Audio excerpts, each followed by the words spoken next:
Hello students, good morning. आज हम chapter 3 में प्रश्नवाचक वाक्य को कंटिन्यू करेंगे। तो चलो बच्चों, क्लास स्टार्ट करते हैं। स्टूडेंट्स, लास्ट क्लास में चैप्टर 3 प्रश्नवाचक वाक्य स्टार्ट किया था और कुछ शब्द से वाक्य बनाना देखा था। पहला शब्द था क्या, दूसरा शब्द था क्यों, तीसरा शब्द था कहाँ। तो आज की क्लास में नेक्स्ट शब्द देखेंगे कौन। स्टूडेंट्स, कौन का मतलब हु होता है। कौन शब्द से प्रश्नवाचक वाक्य को देखते हैं। पहला वाक्य है वह कौन है। Who is that. स्टूडेंट्स, ये वाक्य प्रश्नवाचक वाक्य है और मैंने बताया था कि प्रश्नवाचक वाक्य के लास्ट में क्वेश्चन मार्क होना चाहिए, जिसे हम प्रश्नसूचक चिन्ह भी कहते हैं। ओके स्टूडेंट्स, अब इसका आंसर देखो। वह प्रतीक है। ही इज प्रतीक। अब नेक्स्ट वाक्य देखो, यह कौन है, question mark. Who is this. अब इसका आंसर देखो, यह एक व्यापारी है। This is a trader. Okay students, अब नेक्स्ट वाक्य देखो, छत पर कौन है, question mark. Who is on the roof. इसका आंसर है छत पर लड़की है। The girl is on the roof. अब नेक्स्ट वाक्य है वे कौन है, question mark. Who are they. उसका आंसर होगा वे छात्र हैं। They are students. ठीक है बच्चों, ये आपका कौन शब्द से प्रश्नवाचक वाक्य थे। अब हम नेक्स्ट शब्द देखेंगे। नेक्स्ट शब्द है कब। कब का मतलब होता है व्हेन। स्टूडेंट्स, कब शब्द का यूज हम प्रश्नवाचक वाक्य में तब करते हैं जब हमें टाइम पता करना होता है। तो पहला वाक्य देखो, बच्चा कब उठता है, question mark. When does the child woke up. उसका आंसर होगा बच्चा सवेरे 6 बजे उठता है। The child wakes up at 6 AM। अब नेक्स्ट वाक्य देखो, बच्चा कब सोता है, question mark. When does the child sleep. उसका आंसर है बच्चा 9 बजे सोता है। The child sleeps at 9 PM। अब नेक्स्ट वाक्य देखो, बस कब आती है, question mark. When does the bus कम। उसका आंसर है बस 8 बजे आती है। The bus comes at 8 AM। अब लास्ट वाक्य देखो, रेलगाड़ी कब रवाना होती है, question mark. When does the train leaves. उसका आंसर है रेलगाड़ी 7 बजे रवाना होती है। The train leaves eight 7 o'clock।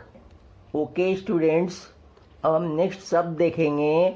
Next शब्द है किसका, किसके, किसकी। उसका मतलब है हुज।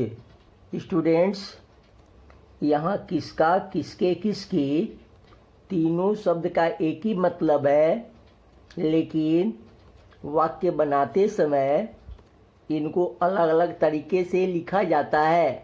जैसे पहला वाक्य देखो, यहाँ किसके पास पानी है। Who has water here. उसका आंसर है गीता के पास पानी है। Geeta has water. अब नेक्स्ट वाक्य देखो, किसका नाम मनोज है। Who question mark. Whose name is Manoj. उसका आंसर है चित्रकार का नाम मनोज है। The painter's name is Manoj. अब लास्ट वाक्य देखो, वह किसकी कार है? Question mark. Whose car is that? उसका आंसर है वह सीमा की कार है। That is Seema's car. Students, यहाँ पहले वाक्य में किसके का यूज हुआ है, दूसरे वाक्य में किसका का यूज हुआ है, और तीसरे वाक्य में किसकी का यूज हुआ है। इसी प्रकार अलग अलग सेंटेंस में अलग अलग शब्दों का यूज होता है। ओके स्टूडेंट्स, अब नेक्स्ट शब्द है कितना, कितने, कितनी। उसका मतलब है हाउ मच, हाउ मेनी। बच्चों, इस शब्द का यूज हम प्रश्नवाचक वाक्य में तब करते हैं जब हमें किसी भी चीज़ का प्राइस या उसकी क्वांटिटी का पता करना होता है। जैसे पहला वाक्य देखो, फल का दाम कितना है? Question mark. What is the price of fruits? उसका आंसर है फल का दाम 60 रुपये किलो है। The price of the fruits is 60 rupees पर केजी। बच्चों, इस वाक्य में फल का दाम मीन्स प्राइस पूछा जा रहा है, तो यहाँ पर कितना का यूज हुआ है। अब नेक्स्ट वाक्य देखो, मेज पर कितने खिलौने हैं? Question mark. How many toys are there on the table? उसका आंसर है मेज पर 4 खिलौने हैं। There are 4 toys on the table. बच्चों, इस वाक्य में कितने खिलौने हैं पूछा जा रहा है, मीन्स खिलौने की क्वांटिटी पूछा जा रहा है, इसलिए यहाँ कितने का यूज होगा। ओके स्टूडेंट्स, अब लास्ट वाक्य देखो, जग में कितना दूध है? Question mark. How much milk is there in the jug? उसका आंसर है जग में 1 लीटर दूध है। There is 1 litre milk in the jug. Okay students, आज हमने कब शब्द का यूज पढ़ा, फिर किसका, किसके, किसकी वाले शब्द का यूज पढ़ा, और कितना, कितने, कितनी शब्द का यूज पढ़ा। ठीक है स्टूडेंट्स, आप लोग इस चैप्टर को अच्छे से पढ़िए और सारे शब्द का यूज करके वाक्य बनाने की प्रैक्टिस करिए। इसके साथ मैं आप लोगों को होमवर्क दूंगा, आप लोग उसे करने का चेष्टा करिएगा। Okay students, thank you.